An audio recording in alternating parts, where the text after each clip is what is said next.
Bem-vindo ao programa Faceres Cidadania, uma edição especial em parceria da TV Faceres com o PIC, que é o Programa de Integração Comunitária, uma disciplina do curso de Medicina da instituição.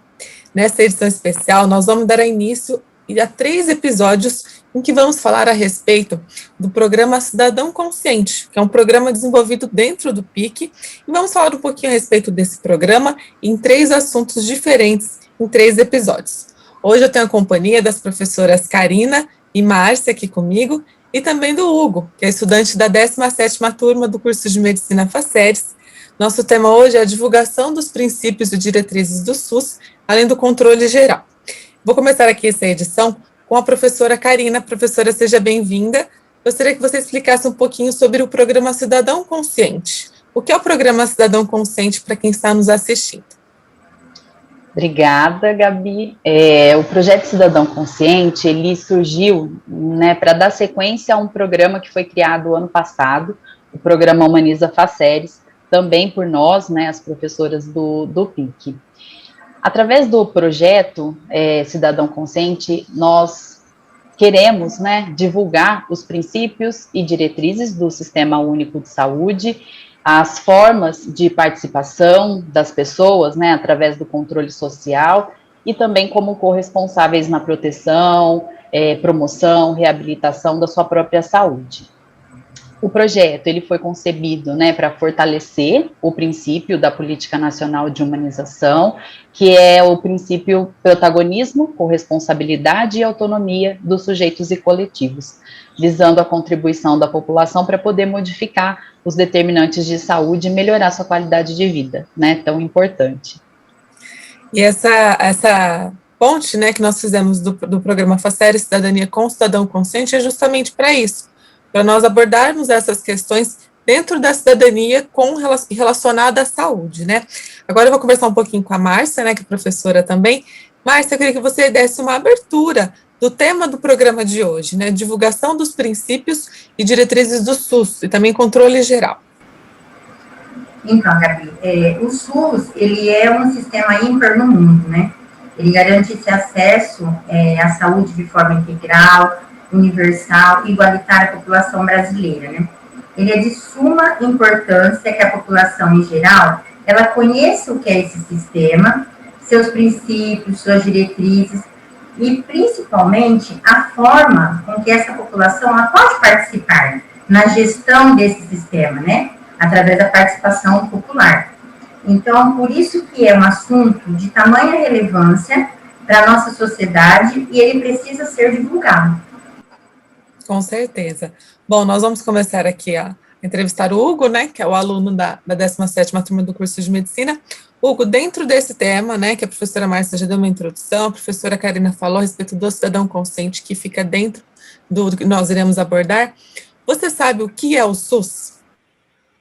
Bom, eu aprendi o que é o SUS, porque essa disciplina nossa do Programa de Integração Comunitária, ela me deu a oportunidade de entender o que é o SUS, e eu gostaria de passar para todo mundo o que é o SUS, porque isso tem a ver com o próprio funcionamento do SUS. A partir do momento que a gente saber o que é e como funciona o SUS ele vai ser mais eficiente.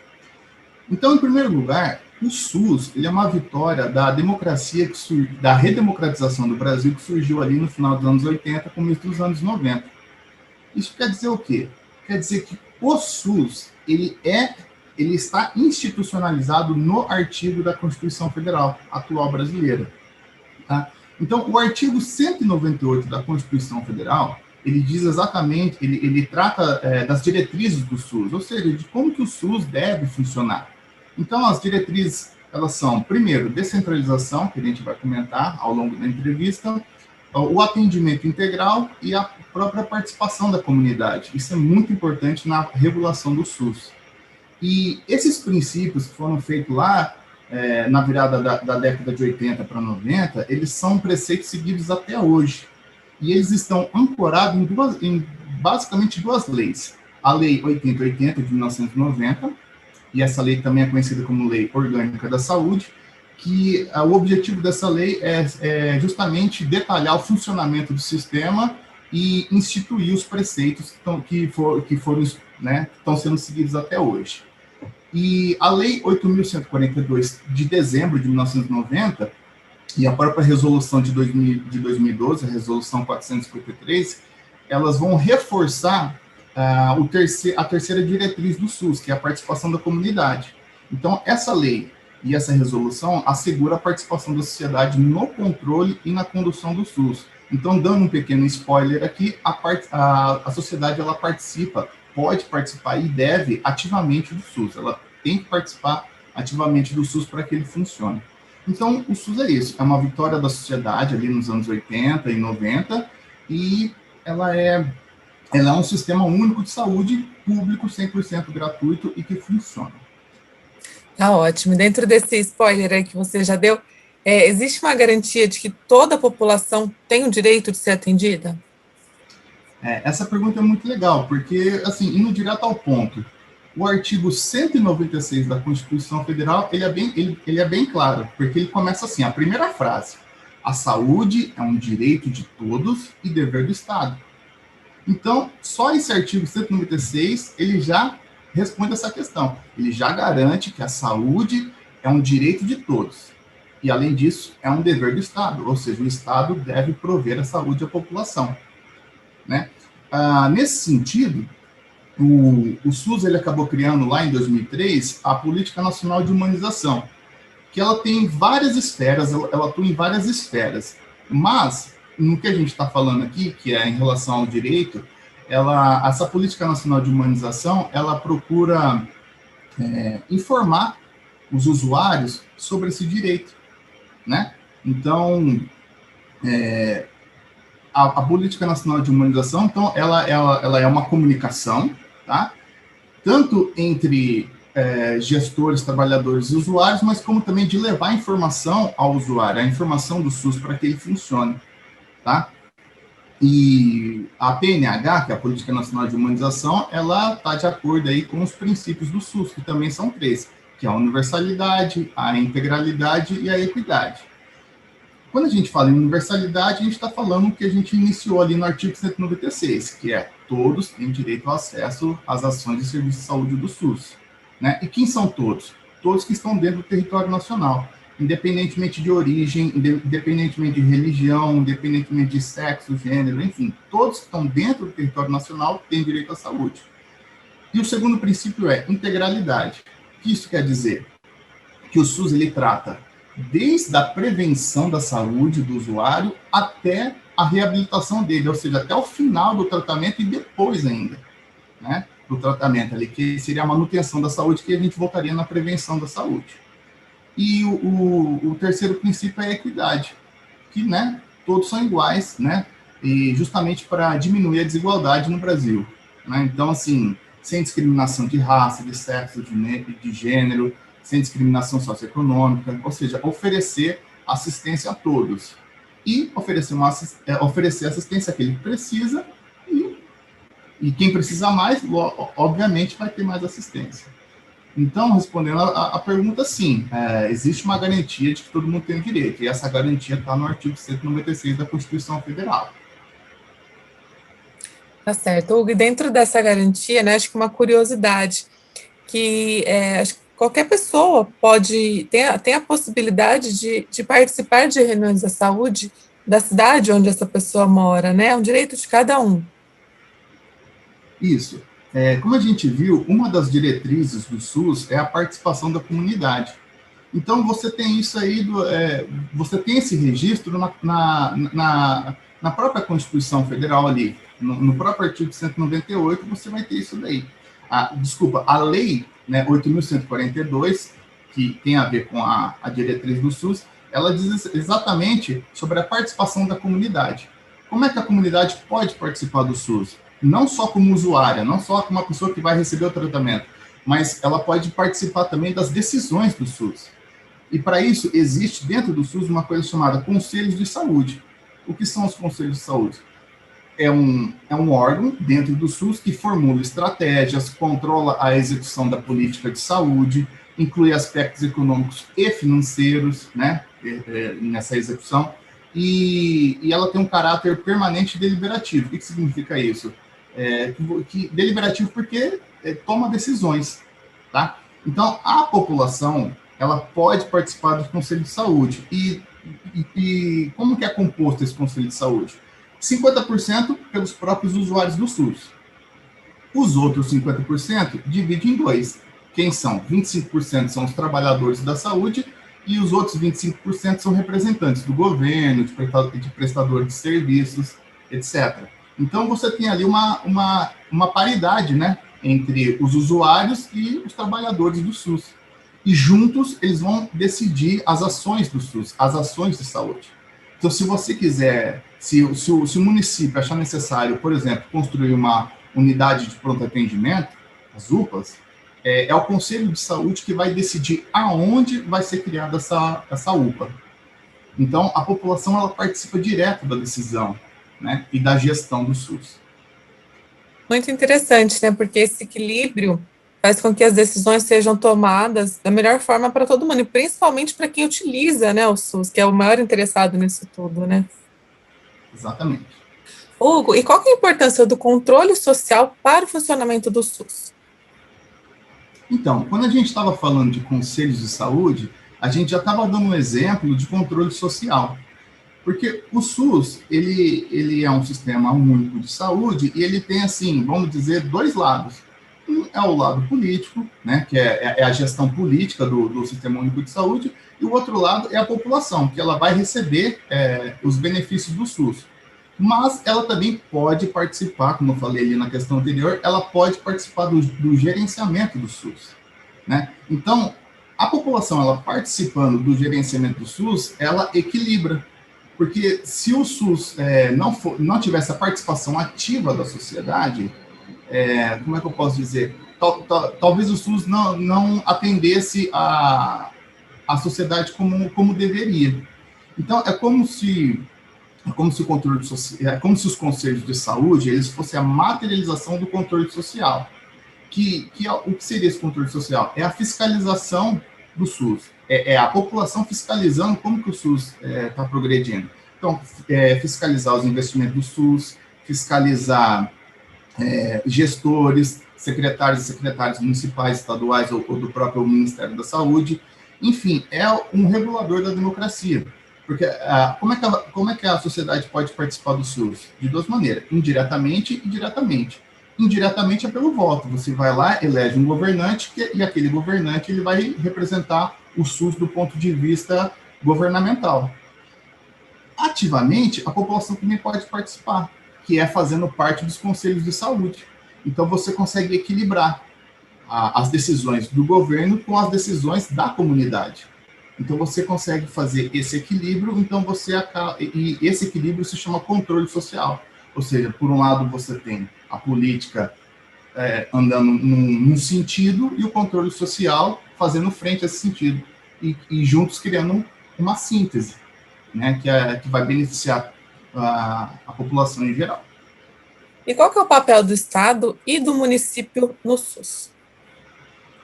Bom, a primeira diretriz do SUS, ela aborda a descentralização do SUS. Ou seja, o SUS ele não é um órgão polarizado, centralizado, por exemplo, no governo federal. Não, o SUS ele está dividido nas 3 esferas do poder. Então, você tem ali atuações do SUS mediante a esfera federal, mediante a esfera estadual e a municipal. Cada uma vai trabalhar de alguma maneira. No caso dos estados, eu vou dar um exemplo que eu acho que fica mais fácil. Por exemplo, os estados, a função dos estados é dar suporte aos municípios. Como é que o estado pode fazer isso? Os estados, né? Eles provêm os municípios com medicamento, eles confeccionam ou distribuem as vacinas para os municípios, e os municípios é que vão aplicar a vacina na população. De que maneira? O município vai fazer um mapeamento de onde se concentra a maioria da população, a faixa etária da população, por exemplo, nessa questão da Covid. É muito interessante para o município saber onde que a gente tem a maior quantidade de idosos, por exemplo, para poder distribuir os postos de vacinação para atender esses idosos primeiramente, né? Então, os municípios, ele tem um caráter mais prático em relação à aplicação do SUS. tanto no sentido de distribuição e aplicação de medicamentos, como na parte burocrática, que é a contratação e pagamentos de profissionais de saúde e, por exemplo, criação das unidades básicas de saúde, né? Mas vamos lembrar que essa criação de unidades básicas de saúde, criação de unidades de pronto atendimento, tudo isso passa pelo crivo do Conselho Municipal de Saúde, que é o que a gente já debateu anteriormente. Esse conselho tem a participação ativa da sociedade. A sociedade pode fazer parte das decisões do SUS. Tá? Então, só lembrando, para finalizar, que o SUS ele é de responsabilidade de todos, tanto do universo federal, quanto estadual, quanto municipal, e da própria sociedade que faz parte. Quais são os direitos de quem utiliza o SUS? Existe aí... o cidadão ele pode consultar a Carta dos Direitos dos Usuários do SUS, para quem quiser informações mais detalhadas, tá?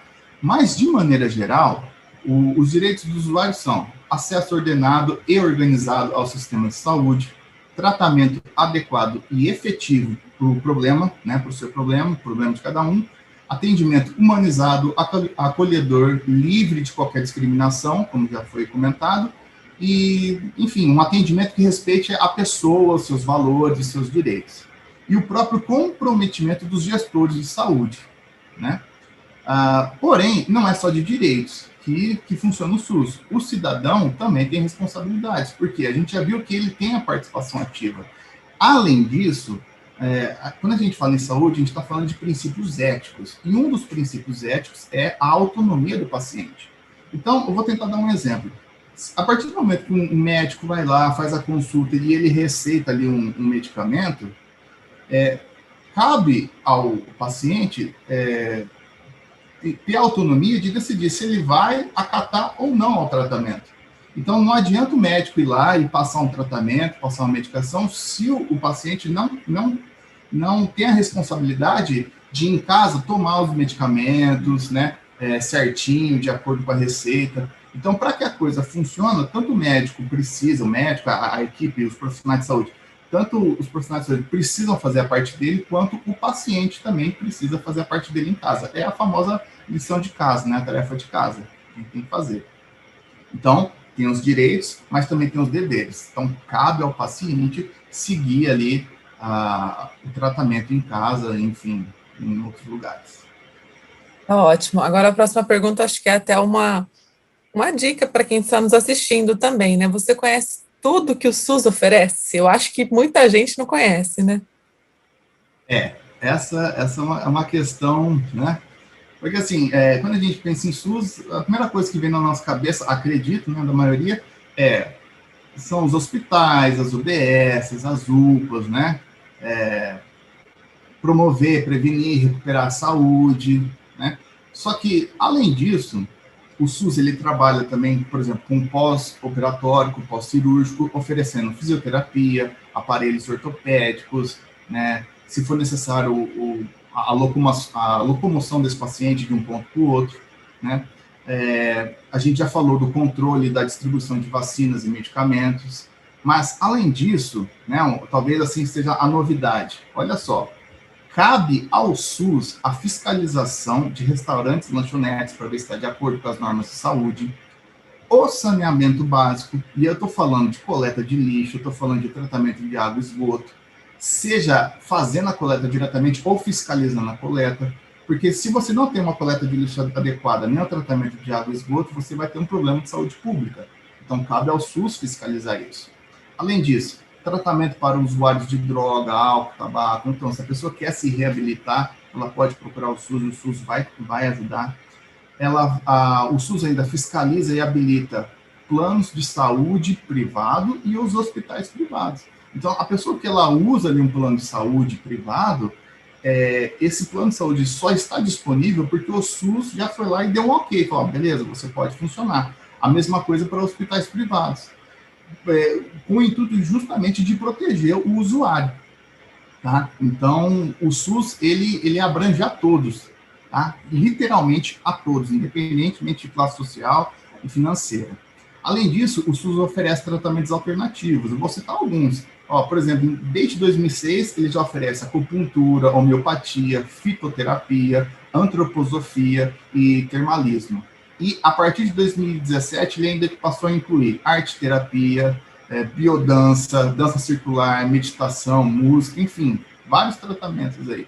Como é que a gente sabe disso? Se informando, assistindo a esse programa, indo numa unidade básica de saúde, buscando informação, perguntando para o seu médico, perguntando para assistente, para agente de saúde que visita a sua casa. A gente tem que buscar informação também. A gente procura levar informação, mas também tem a responsabilidade dos usuários, que é ir atrás da informação também. Com certeza, né? É uma ampla ferramenta, né, para muitos tratamentos, não só para o primeiro atendimento, né, igual você comentou no começo da sua resposta. Tem muita opção dentro do SUS, né, que compromete esse direito da saúde para todo mundo. E o usuário do SUS pode ser atendido em qualquer unidade no Brasil, né, Hugo? Sim. Porém, o SUS é um órgão muito grande, então ele precisa, para que ele funcione bem, ele precisa obedecer a uma certa organização. Então, a gente separa esse atendimento em duas categorias, emergência e não emergência. Numa emergência, não importa onde você esteja, o SUS vai te atender. Em qualquer lugar do território nacional, qualquer pessoa que esteja dentro do território nacional vai ser atendido onde quer que esteja pelo SUS, se for uma emergência. Quando não se trata de emergência, por exemplo, um tratamento ambulatorial, né, você fazer um exame físico, você fazer algum exame clínico, enfim, uma consulta, né? Aí, nesse caso, você precisa marcar um agendamento no município em que você reside. Então, vamos lá, vamos recapitular. Numa emergência, não importa onde você esteja, o SUS vai te atender, tá? Se for um exame de rotina, uma consulta, aí você tem que agendar na OBS, que é a porta de entrada do SUS, depois, numa oportunidade posterior, eu posso falar sobre isso, mas você agenda, né, a sua consulta, o seu exame pela OBS, e aí você vai, né, no dia marcado, você vai fazer esse exame. Porém, a gente está no Brasil, a gente sempre sabe que tem aquelas pessoas esquecidas, que elas, né, aparecem lá na OBS sem marcar, o SUS vai acolher essa pessoa também. Tá? 30% do atendimento do SUS é reservado a essas pessoas esquecidas, vamos dizer assim, que elas chegam na OBS sem agendamento, tá? Mas também tem espaço dentro da agenda do SUS. O que o SUS representa dentro e para a sociedade brasileira? Olha, o SUS, sem dúvida alguma, é o maior sucesso da sociedade brasileira. Tá? Vou até além, eu acho que é um patrimônio cultural, né?